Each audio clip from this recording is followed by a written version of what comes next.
In this video, we're going to be showing you how you can create a second Discord account.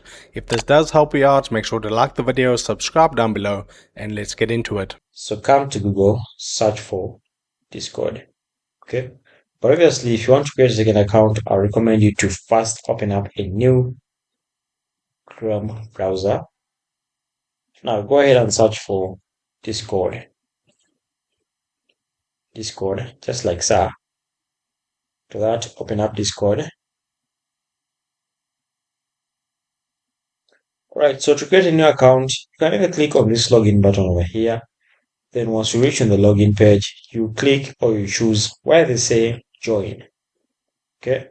So after that, you just need to put in your details, your date of birth, stuff like that, name, and also email address, and you're good to go. So this is a register button I'm talking about. Click on it. Then pretty much you'll see, guys, you'll have a couple of options here and there.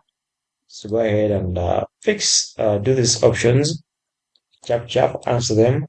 After that, you just click on create account. You can even actually choose Google to create for you a password if at all you want. Thanks for watching. Subscribe.